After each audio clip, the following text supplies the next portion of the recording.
Diz assim, capítulo 14, versículo 15. E ouvindo isto, um dos que estavam com ele à mesa disse-lhe: bem-aventurado que comer pão no reino de Deus. Porém ele lhe disse: um certo homem fez uma grande ceia e convidou a muitos. E à hora da ceia mandou o seu servo dizer aos convidados: vinde, que já tudo está preparado. E todos a uma começaram a escusar-se. Disse-lhe o primeiro: comprei um campo e importa ir vê-lo. Rogo-te que me tenhas por escusado. O outro disse: comprei 5 juntas de bois e vou experimentá-los. Rogo-te que me hajas por escusado. E o outro disse: casei-me com minha esposa e, portanto, não posso ir. E voltando aquele servo, anunciou estas coisas ao seu senhor. Então, o pai de família, indignado, disse ao seu servo: sai depressa pelas ruas e bairros da cidade e traze aqui os pobres, aleijados, mancos e cegos. E disse o servo: Senhor, feito está como mandaste, e ainda há lugar. Então disse o Senhor ao servo: sai pelos caminhos e valados e força-os a entrar, para que a minha casa se encha. Porque eu vos digo que nenhum daqueles que foram convidados provará a minha ceia. Amém? Olhem para mim, por favor. O Senhor Jesus estava a falar sobre o compromisso que a pessoa deve ter em relação à vida com Deus. E ele, para exemplificar esse compromisso, ele falou esta parábola da grande ceia, onde ele dá como exemplo o dono daquela ceia, que representa Deus, que havia feito um convite que foi previamente feito. Porque você tem que entender o seguinte: assim como nos dias de hoje, por exemplo, nenhuma pessoa ela faz um casamento e convida as pessoas na hora do casamento, é assim? No passado também não era, pelo contrário, naquela altura em que não havia relógio, não havia as coisas, a tecnologia que havia hoje, as pessoas eram avisadas com muito mais antecedência. E esses convidados que se desculparam, que se escusaram de estar na ceia, no compromisso com o dono daquela ceia, essas pessoas já tinham sido, por favor, pede, o senhor está com problema respiratório, pede para a obreira, acompanhe ele lá fora, faz uma oração ali no fundo, dá uma garrafinha com água, leva ali Dona Maria da Luz, por favor. O senhor, pede ele ali, por favor. Vai lá, senhor, por favor. O obreiro vai fazer oração, vai dar um copo d'água para o senhor.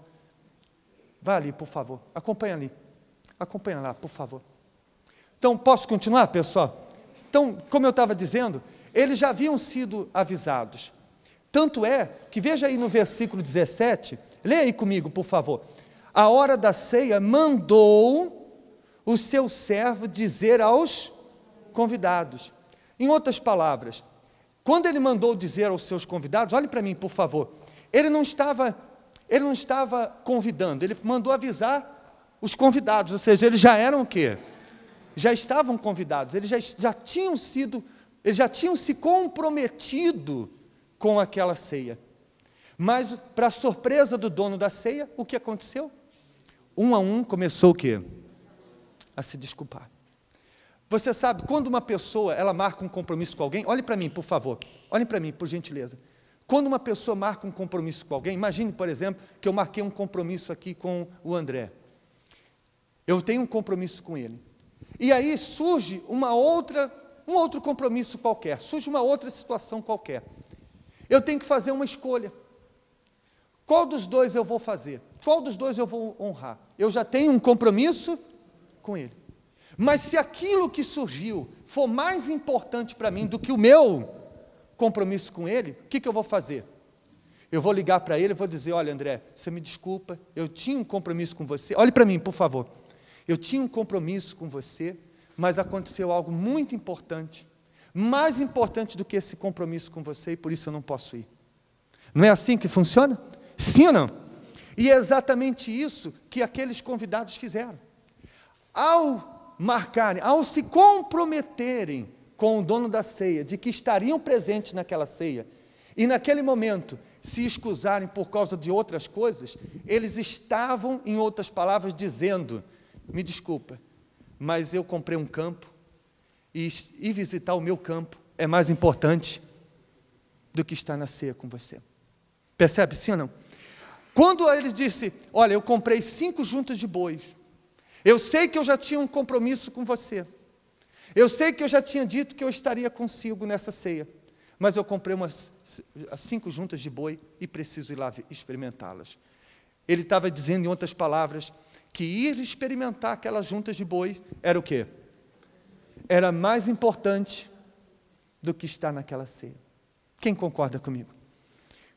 E uma desculpa que, honestamente, e o Bispo Macedo até fala nos comentários da nossa Bíblia de Estudo, que eram desculpas falsas, porque ninguém compra um campo sem nunca ter ido ver. Ninguém compra juntas de bois sem primeiro conhecer os bois, ver o estado de saúde dos bois. E até aquele que se casou poderia levar a esposa para as bodas do casamento. Mas quando a pessoa, ela não considera o seu compromisso importante, qualquer coisa se torna o quê? Uma desculpa. Você percebe, sim ou não? O que isso tem a ver comigo, com você? O que isso tem a ver conosco? Por que Jesus falou aquela parábola? Porque hoje, muitas pessoas, elas chegaram à igreja, assumiram um compromisso com Deus, disseram que iam se converter, que iam se entregar, que iam ser diferentes, mas com o passar do tempo foram surgindo outras coisas que foram se tornando para elas mais importantes do que aquele compromisso que ela havia já feito com quem? Com Deus, e pouco a pouco ela vem transformando aquele compromisso que ela tinha em verdadeiras escusas, desculpas. Olha, Deus, eu não tenho ido mais à igreja como antes, porque o Senhor sabe, agora eu estou trabalhando. Olha, Deus, eu não tenho sido tão fiel como um dia eu me comprometi a ser, porque o Senhor sabe, olha a situação que eu estou a passar. Enfim, várias o quê? Desculpas, que vão surgindo, várias coisas que vão surgindo, que aos poucos a pessoa vai fazendo daquilo mais importante do que o seu relacionamento com quem?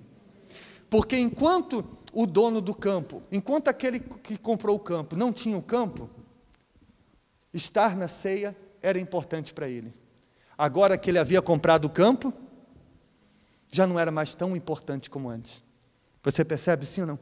É como aquele que comprou as juntas de boi. Ele ainda não tinha juntas de boi. Por isso, ele queria estar na ceia. Mas agora que havia comprado a junta de boi, para ele era mais prazeroso ir lá experimentar as juntas de boi que ele comprou, do que estar aonde? Na ceia. Imagine, você vê que a Bíblia fala, Jesus fala na parábola que o dono da ceia ficou indignado, porque houve um investimento, houve uma consideração, porque o dono daquela casa, considerando os convidados, preparou tudo com amor. Imagine o cuidado que o dono da casa teve de separar cada lugar para os seus convidados, preparar os alimentos do melhor que ele pudesse oferecer, fazer tudo para receber os seus convidados e receber em troca o quê? Desculpas esfarrapadas. Sabe o que é esfarrapado, não sabe? Desculpas esfarrapadas. Então imagine a decepção dele. Imagine o dono da casa dizendo: eu preparei tudo com tanto amor, eu fiz tudo para eles, eles me deram a sua palavra que estariam aqui, e simplesmente me falam uma coisa dessa. Então, essas pessoas são aquelas pessoas que, da mesma forma, Jesus faz tudo por elas. Jesus usou os servos dele para cuidar dela, quando ela chegou na igreja, atender, orientar. Jesus usou alguém para convidar ela através da rádio, da televisão, ou numa evangelização.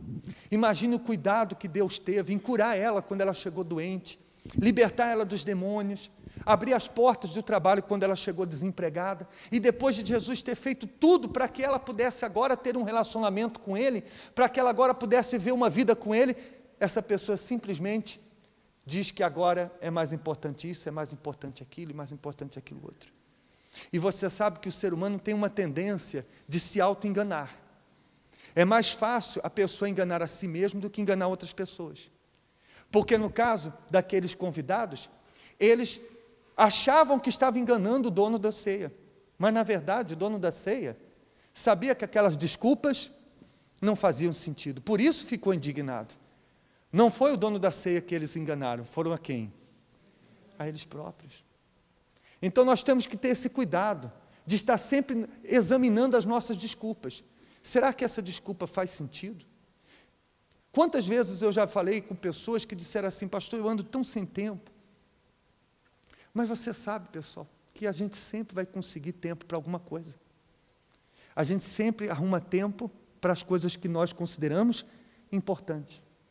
Alguém um dia deve ter dito, eu nunca tenho tempo para nada, até o médico dizer o seguinte, olha, você tem que acordar cedo, fazer caminhada todos os dias, senão você vai morrer disso. A pessoa arruma o quê? Tempo para fazer. É ou não é verdade?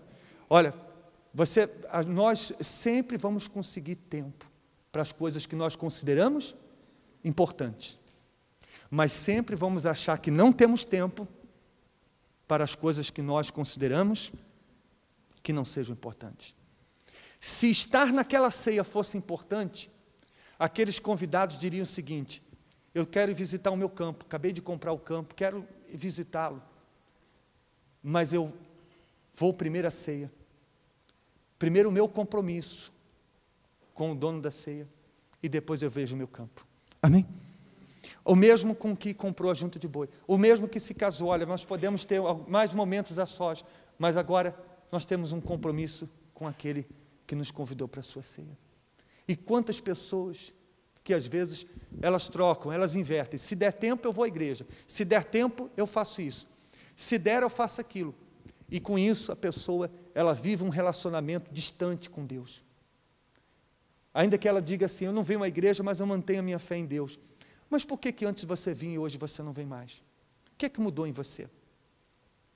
Por que antes vir à igreja era tão importante para você e hoje você acha que consegue ser essa pessoa de fé mesmo sem vir à igreja?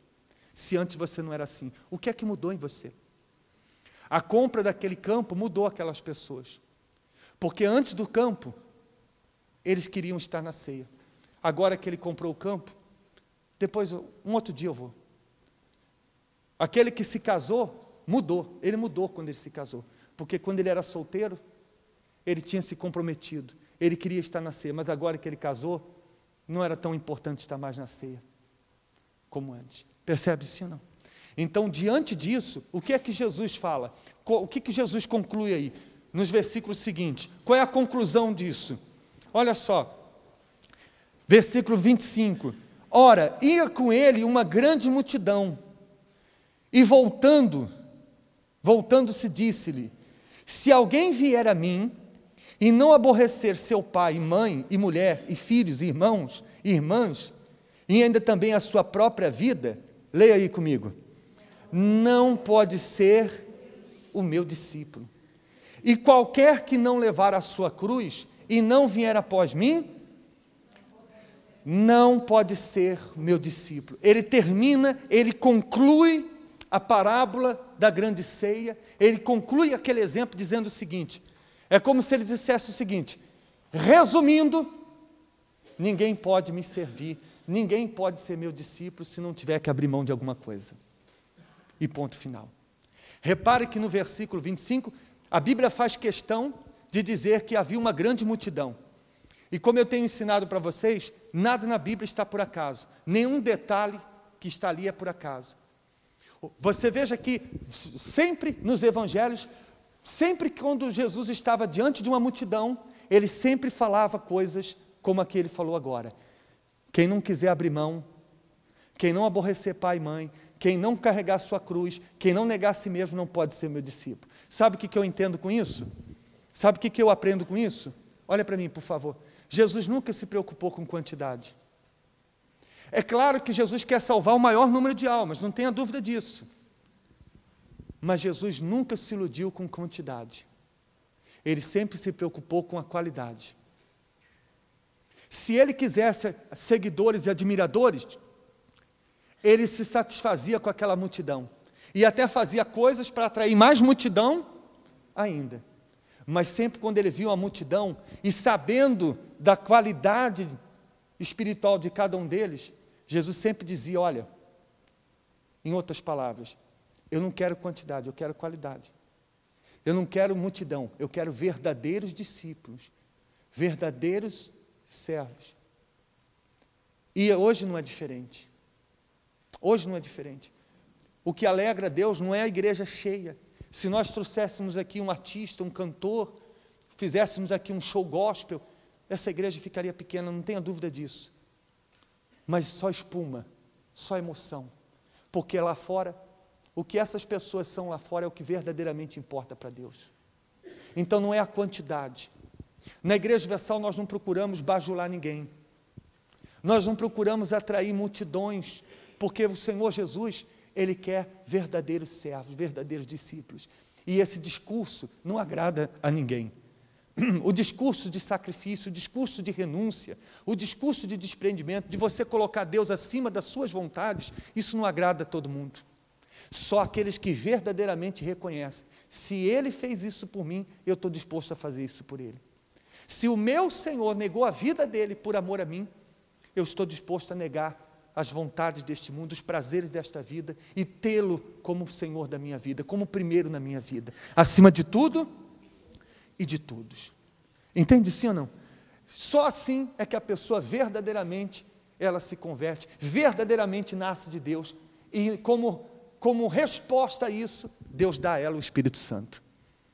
E ao receber o Espírito Santo, olhem para mim, por favor, Deus, Ele torna essa renúncia, esse sacrifício agradável.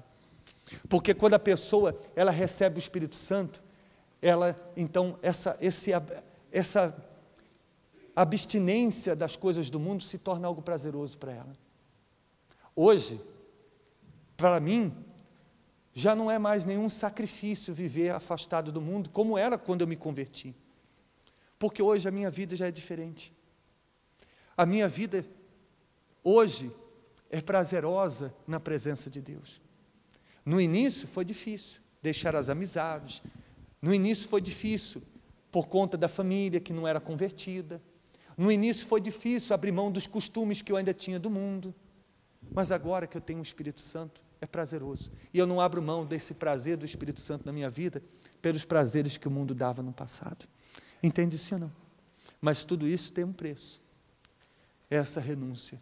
É esse tempo dedicado para Deus.